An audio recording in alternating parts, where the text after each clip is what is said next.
Smart Business.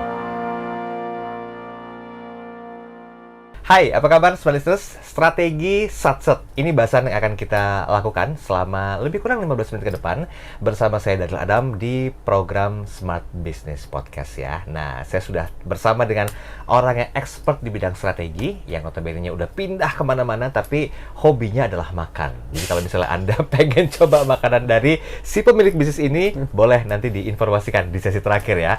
Pak Abraham Victor, apa kabar? Baik. Ini kesekian kali kita ketemu. Iya Sehat? nih, sehat-sehat. Masih hobi makan? Masih sekali. Bisnis masih lancar? Masih lancar juga. Jalanin semasa sebelum COVID malah naik, walaupun semuanya begitu ya. Iya. Tapi kan ini nggak lepas dari, saya percaya adanya faktor luck, Pak Abraham. Itu udah pasti ada dalam semua kehidupan aspek bisnis. Tapi kan nggak lepas dari strategi. Hari ini kita bahas masalah strategi satset. Oke. Diimplementasikan nggak sih di bisnis Anda ini? Strategi satset ya?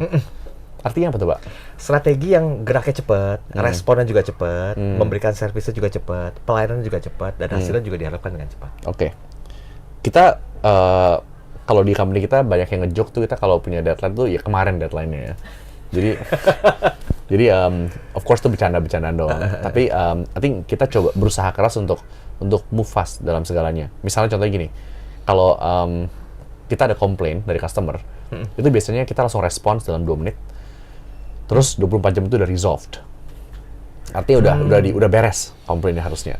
Dan biasa komplain tersebut itu juga kita tahu langsung. Jadi saya pun tahu dia ada masalah apa. Terus kita langsung deep dive, investigate kenapa nih masalahnya, biar kita bisa tahu kenapa. Oke. Dan kalau misalnya ini sangat kritikal, kita langsung prioritas biar bisa di-solve langsung.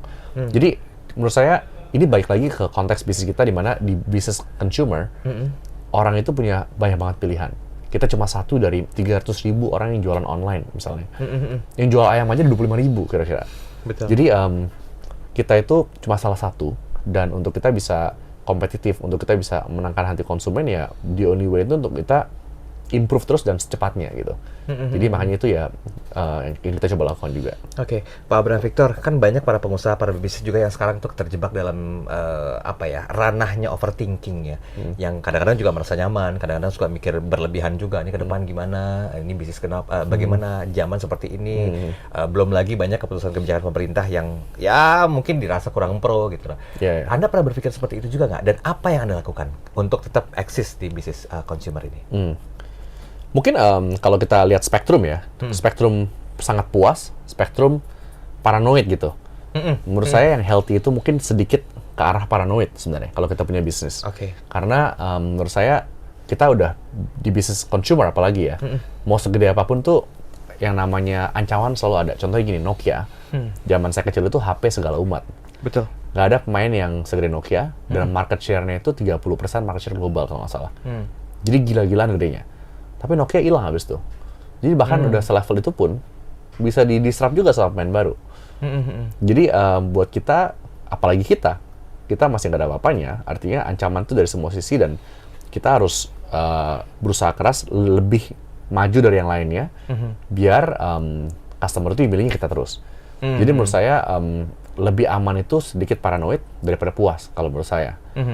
Nah, tapi keywordnya tuh healthy paranoia ya. Nah, karena kalau paranoia yang membuat kita nggak bisa bergerak ya artinya salah kan. Jadi harus healthy paranoia, dimana kita ada merasakan ancaman yang buat kita jadi move fast. Ada nggak unsur diferensiasi di strategi yang mendekati ke paranoia ini yang diterapkan di consumer? Of course. Jadi menurut saya di industri consumer itu kan, misalnya semua orang jual nasi dengan ayam.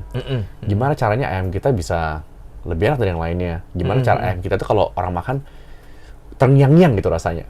Nah itu yang harus dipikirin tuh, dan itu sampai ke level detail. Misalnya ya, kayak waktu kita bikin hot set story, kan yang namanya ayam pedes tuh orang udah buat banyak kan. Betul. Nah kita tuh desain pedesnya itu biar bukan cuma pedes, tapi rasanya tuh bulat. Bukan cuma bulat, tapi kompleks. Jadi ada layernya. Dan yang terakhir itu ketika orang udah telan ayamnya, terus jilat tangannya, itu masih berasa aromanya. Nah, itu goal kita waktu kita bikin produknya. Itu kan mikirnya panjang tuh. Jadi menurut kita hal-hal kayak gitu tuh yang dibutuhkan untuk konsumen itu bisa suka produk kita. Oke, sebentar. Saya mau masuk ke strategi marketingnya nih, dan juga challenge strategi yang dilakukan sama bisnis Hungry ya, miliknya Pak Abraham Victor. kita kenal ada istilah nano influencer, micro influencer, makro influencer. Ketika satu produk itu dipercayakan untuk di-expose lebih jauh oleh influencer itu kan mostly mereka akan naik. Anda menggunakan strategi itu nggak dalam berbisnis? Mungkin bukan strategi, tapi ya kita coba semuanya. Artinya kan di dunia F&B ini paling penting itu menurut saya produk sebenarnya. Jadi kalau produknya nggak oke, itu mau di-endorse sama Pak Presiden pun nggak akan lama tahan di market. Jadi produk itu paling penting sebenarnya. Nah kalau produknya udah oke, kita tinggal mengkomunikasikan ke orang-orang biar orang-orang tuh pengen coba. Jadi dua hal kan. Pertama biar orang pengen coba. Kedua buat yang udah pernah nyoba tapi udah lama nggak nyoba biar nyoba lagi. Dua itu yang coba kita komunikasikan. Nah kemudian caranya gimana ya semuanya ya. Artinya kita explore dari mulai influencer, mulai ads di YouTube misalnya, ads di Instagram, semuanya kita ekspor semuanya sih. Dan itu sudah dilakukan? Sudah dilakukan. Hasilnya gimana kira-kira untuk bisa bertahan di level yang nyaman? Hasilnya lumayan. Jadi kita setiap hari jual sekitar mungkin 90.000 porsi makanan. Wow. Jadi ya not bad dibandingin waktu kita mulai. Waktu kita mulai kan 0 ya. Tapi tetap masih banyak ruang untuk kita bisa grow sih. Menurut kita bisa mungkin sampai 20 kali dari sekarang size-nya harusnya. Harusnya bisa begitu ya. Berarti ada strategi-strategi satset lain yang dilakukannya. Kita harus terus evolve ya. Jadi kita belum tahu semuanya, tapi kita akan belajar dan akan lebih ngerti ke depannya. Bocorin dong Pak Abram. Apa kira-kira ke depan strategi singkatnya tahun depan? Ini kan lebih fluktuatif lagi nih persaingannya. Fluktuatif ya. Mungkin tahun depan kita banyak fokus ke memenangkan kategori yang kedua kita masukin. Jadi kita udah masuk kategori ayam nih. Pertanyaannya gimana cara produk kita munculkan kita itu jadi pilihan utama misalnya dibandingkan dengan pemain-pemain Amerika misalnya. Gimana caranya saya juga belum tahu nih Pak.